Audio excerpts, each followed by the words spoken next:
Ya, dalam pembahasan geografi kali ini akan ada 3 tahap. Tahap pertama, peta. Tahap kedua, penginderaan jauh. Dan tahap ketiga, SIG atau sumber informasi geografi. Maka dari itu, aku meminta bantuan teman-temanku ini. Yuk, kita mulai! Ya, kita sekarang masuk ke dalam peta. Peta apa sih? Peta adalah suatu gambaran permukaan bumi yang diperkecil dengan skala tertentu dan ditampilkan dalam suatu bidang data.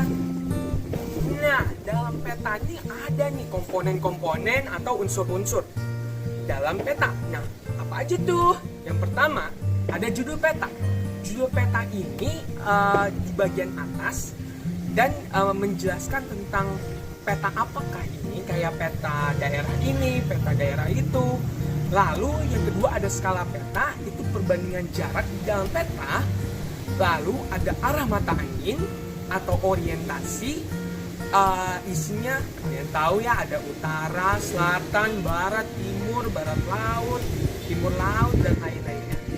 Lalu ada warna untuk menjelaskan daerah yang ada di peta tersebut, seperti misalnya biru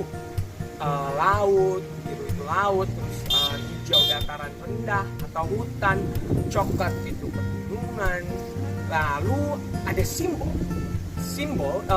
itu tuh simbolnya ada fisiografis dan kultural. Simbol itu jadi kayak keadaan sebenarnya dari peta. Lalu apa lagi ya?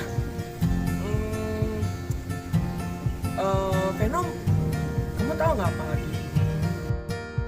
Selanjutnya ada lettering. Lettering yaitu tulisan atau angka yang lebih mempertegas arti dari simbol-simbol yang ada. Lalu legenda adalah usaha memperjelas keterangan dari simbol yang ada dalam peta. Contohnya ada di gambar. Lalu inset peta adalah upaya untuk memberikan tekanan terhadap sesuatu yang ada dalam peta. Tujuannya untuk menunjukkan lokasi yang penting dan mempertajam atau memperjelas salah satu bagian peta. Lalu garis astronomis yang berguna untuk menentukan lokasi suatu tempat di dalam peta. Lalu garis tepi biasanya dibuat dirangkap menjadi pegangan dalam membuat peta pulau atau suatu wilayah. Dan yang terakhir, tahun pembuatan. Misalnya peta SMA Negeri Jakarta dibuat oleh Biova tahun 2018. Wah, terima kasih ya Venom atas penjelasannya. Sama-sama. Nah, selanjutnya di dalam chapter peta ini ada yang namanya proyeksi peta. Proyeksi peta itu merupakan suatu cara pemindahan lintang atau bujur dari permukaan bumi atau globe ke dalam bidang datar. Nah, ada 3 jenis nih proyeksi peta ini. Ada proyeksi zenital atau azimutal, jadi di sini proyeksi yang menyinggung permukaan bumi ke dalam satu titik. Nah, lalu ada proyeksi namanya proyeksi silinder. Proyeksi silinder itu proyeksi yang di permukaan bumi, namun ini proyeksinya menggambarkan wilayah permukaan bumi yang luas atau khatulistiwa. Nah, dan yang terakhir ada namanya proyeksi kerucut. Proyeksi kerucut sama proyeksi yang menyinggung permukaan bumi, namun di sini dia itu lebih menggambarkan lintang 45 derajat. Oh, hampir lupa. Manfaat peta. Pertama, menunjukkan lokasi permukaan bumi, lalu menentukan arah serta jarak suatu tempat. Dan ketiga menunjukkan kemiringan atau ketinggian suatu tempat. Dan yang terakhir, melukiskan luas dan pola suatu permukaan bumi. Ya, sekarang kita ke chapter selanjutnya, chapter kedua, yaitu chapter penginderaan jauh. Nah, di chapter penginderaan jauh aku tidak akan terlalu banyak menjelaskan karena aku akan menjelaskan sesuai dengan pengetahuanku saja menurut sumber-sumber yang aku baca. Oke, penginderaan jauh. Penginderaan jauh adalah ilmu atau teknik untuk mengetahui suatu objek dengan cara dianalisis menurut arah dan objek tersebut tanpa adanya kontak langsung. Makanya itu disebut penginderaan jauh.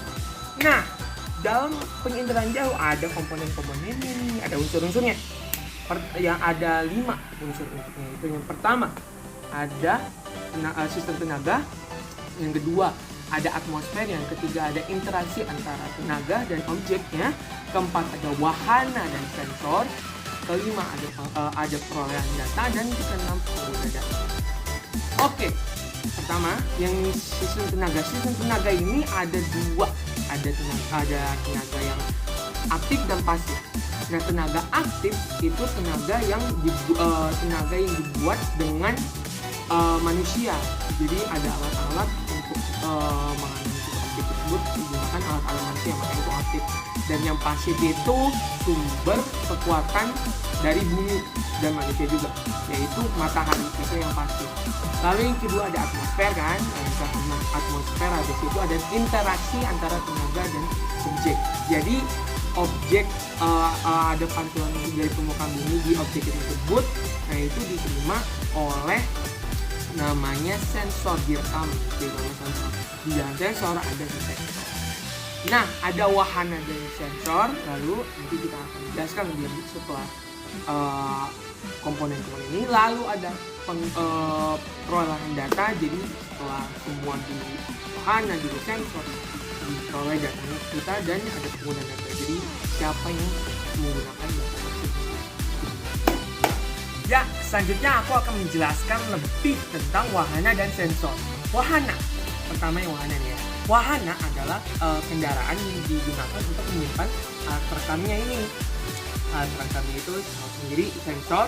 Nah, dalam wahana ini ada banyak macamnya. Yang pertama ada balon udara, yang kedua ada pesawat terbang, yang ketiga yang sering digunakan yaitu satelit. Kenapa satelit? Karena satelit ini menjelaskan atau memperpantulkan cahayanya objeknya itu kayak lebih rinci menggunakan pixel tertentu. Contoh jenis-jenis dari satelit, ada satelit sumber daya alam, ada satelit cuaca, ada satelit observasi samudra, ada satelit militer, satelit telekomunikasi, dan lain-lain. Nah, ada juga nih satelit, jenis-jenis satelit tapi menggunakan citra. Yang aku akan sebutkan yang orang-orang tahu aja, yang umum-umum. Pertama tuh ada Landsat, yang kedua ada Allos, yang ketiga ada Ikonos, lalu ada satelit-satelit lainnya. Habis itu sensor ya. Sensor apa ya? Aku lupa ya. Rio, aku bisa bantu? Oh, kamu mau bantu? Boleh banget sih. Oke, dalam materi sensor ini akan dijelaskan temanku yang satu ini ya. Oke, sensor adalah alat yang berfungsi sebagai penerima tenaga bantuan maupun pancaran yang direkam oleh detektor. Sering disebut juga alat perekam.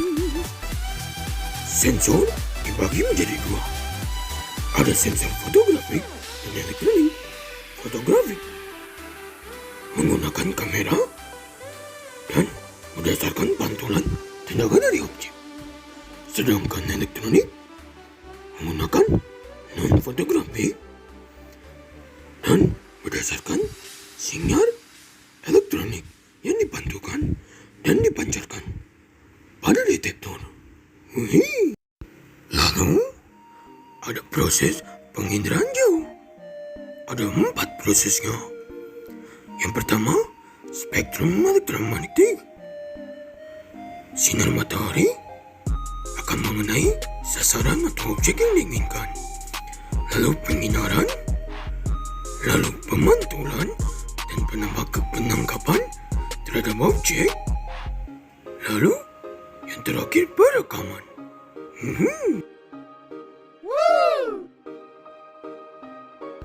Oh, kok aku di rumah SpongeBob ya? Oh, kenapa aku di sini?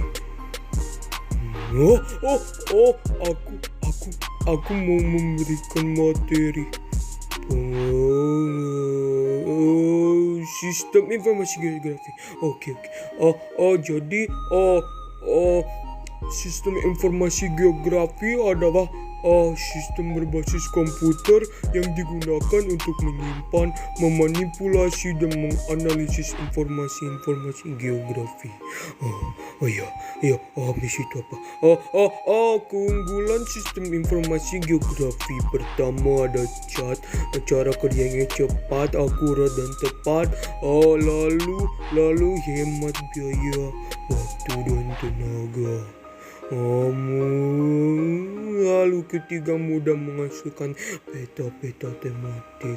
Ya, bisa disebut juga peta khusus. Dan dapat menghasilkan peta 3 dimensi. Lalu dapat memvisualisasikan data spasial dan atribut sekaligus.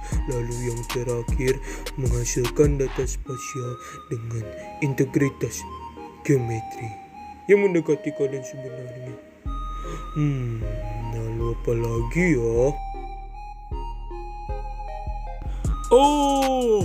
Komponen SIG atau unsur SIG. Jadi di komponen SIG ini ada 3. Pertama yaitu sistem komputer, lalu sistem perangkat lunak atau software, dan ketiga manusia atau brainware. Jadi aku akan bahas satu-satu. Dalam sistem komputer ada perangkat keras dan perangkat lunak. Lalu perangkat keras itu terdiri dari CPU. CPU. Jadi ini sistem komputer yang bertindak sebagai tempat untuk pemrosesan semua instruksi dari program. Lalu RAM itu digunakan CPU untuk penyimpanan sementara melalui input device. Lalu ketiga, storage. Storage ini tempat penyimpanan data secara permanen. Dan contohnya seperti hard disk, disket, dan CD-ROM bisa juga. Habis itu ada input device dan output device. Input device ini ada peralatan digunakan untuk memasukkan data ke dalam SIG seperti keyboard, mouse, dan juga scanner. Lalu output device ini peralatan untuk mempresentasikan data SIG. Jadi bisa saja printer atau plotter, lalu monitor, dan digital kamera. Lalu software, perangkat lunak ini program komputer yang berguna untuk menjalankan pekerjaannya sesuai yang dikehendaki, seperti sistem operasi, program utility, dan program aplikasi atau aplikasi. Lalu ada juga pengguna atau sebut brainware alias pengguna dari SIG. Brain. Jadi segitu saja bagianku. Terima kasih. Ya, terima kasih banyak ya Patrick karena telah menjelaskan pengertian SIG dan komponennya. Sama-sama. Selanjutnya kita masuk ke dalam jenis data SIG. Dalam jenis data SIG ini ada 2. Yang pertama, data raster. Yang kedua, data vektor. Data raster ini data yang menampilkan dan menyimpan data spasial berbentuk grid. Nah, kalau data vektor, data yang menampilkan dan menyimpan data spasial berupa titik-titik beserta atribut-atributnya. Nah, contohnya itu ada di atas sini. Nah, habis itu ada ada juga manfaat dari sumber informasi geografi SIG di dalam bidang tata guna lahan, bidang sumber daya alam yang bisa dijadikan untuk potensi dipantau potensi suatu daerah itu sumber daya alamnya bagaimana.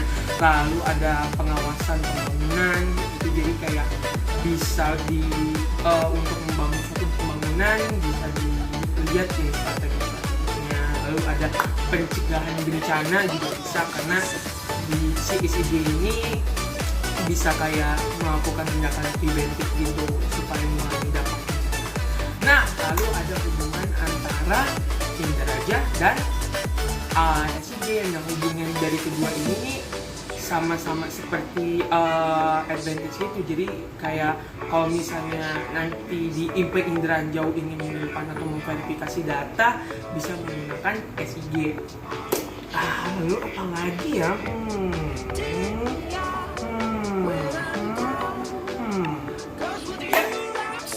Akhir dari hubungan antara penginderaan ini dengan SIG ini, keduanya ini sama-sama menggunakan suatu benda, menggunakan suatu perangkat untuk mengawasi sumber daya alam dan manusia serta infrastrukturnya yang digunakan manusia. Gitu. Ya, hampir lupa.